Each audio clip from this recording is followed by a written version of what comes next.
It's been a while since I've encountered a game like this. Gun Duel Fighters is breakingly hard. There's 2 different game modes, and I couldn't get past the first stage in either of them.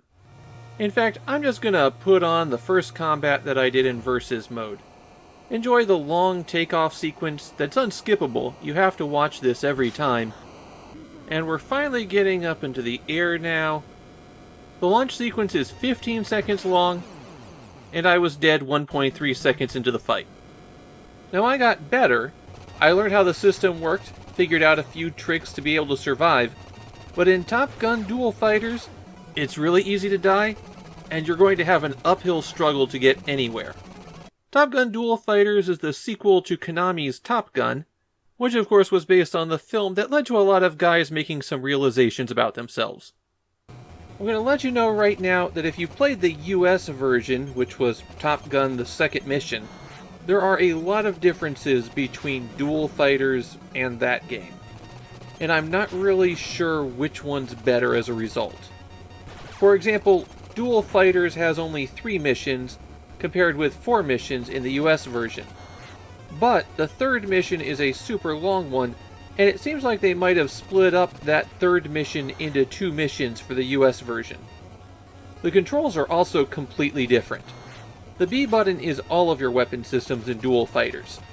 Hold it down to fire your main gun, and tap it when you have a lock-on to fire a missile. The A button is your afterburner, greatly increasing your speed for a short time. Unlike the first Top Gun game, jets that fly past you here can circle around, and you'll have to circle around yourself to get them. There's also essentially 3 modes of play. Air combat, where you can fly freely and have to shoot down a ton of jets. A duel, where you fly up and fight an ace, and this is roughly the same as the Versus mode, although the aces in the mission don't start out on top of you firing a missile instantaneously. The 3rd mode is a surface attack mode, where you could be firing at naval units. When you're in surface attack mode, your mobility is greatly restricted, and since there's no transition between the aerial attack and the surface attack mode, you can find yourself suddenly unable to dodge missiles that are fired at you. To deal with those incoming missiles, you've got 2 options. First, you could shoot them down with your machine gun. I don't recommend this option because Gun Duel Fighters doesn't line up the sights correctly. Or rather, it tries to model the drop-off and adjustment from your turning, but what that means is that the visual result of where you're shooting on screen doesn't match where your bullets actually are. Really, the best option is to just fire your machine gun continuously, spraying bullets everywhere. You'll catch some missiles and jets in that. Then if you want to fire a missile, you can release and tap the button again. Really, your best option for dodging an incoming missile is to do a barrel roll. Tap in a direction twice to make your plane spin, and you can't get hit while that's happening. But you can't barrel roll during a surface attack, so there you really have to shoot the missiles down or not be there in the first place. If a plane gets behind you and starts hitting you, you'll want to fire off your afterburners to get away from them. Below the radar is a health bar for your plane. Missiles are instantly fatal, so really guns are the only thing that affects that. At the start of combat, you're given your choice of 3 kinds of missiles. Even the one that they give you the most of seems to track pretty well when you use it on planes.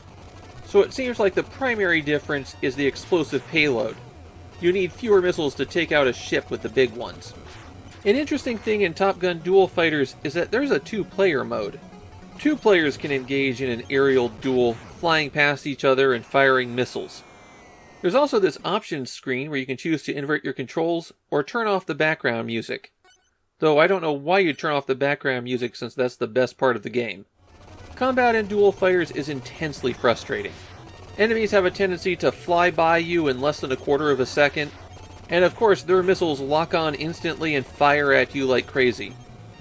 Things zip past on the screen way too fast for me to react.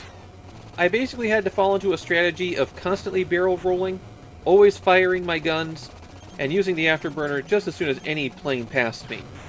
I still couldn't reach the first stage boss, but I could survive to at least the 3rd checkpoint in the mission. You get 3 lives, and every time that the game transitions between a mode, that is where you'll start if you lose a life. Normally, you'll gain 1 extra life at 20,000 points, but if you use the Konami code on the title screen, which is up, up, down, down, left, right, BA, then you get 3 lives when you earn 20,000 points. I can't really say I'd have a better reaction to this game if I had been able to make progress in it. I don't think I would, though. Consider how few people even know that there's a sequel to the Top Gun video game. The situation is similar in Japan, and there it doesn't even have the advantage of everyone owning the previous game. Having an option for 2-player dogfights is pretty neat, but the dogfighting is so mediocre, it doesn't feel like something I'd want to engage with. The only real positive I have to say about this game is that the soundtrack rocks. It's the high quality that we've come to expect from Konami's music on the Famicom. In terms of the gameplay for Top Gun Duel Fighters, though, it's not one of Konami's shining moments.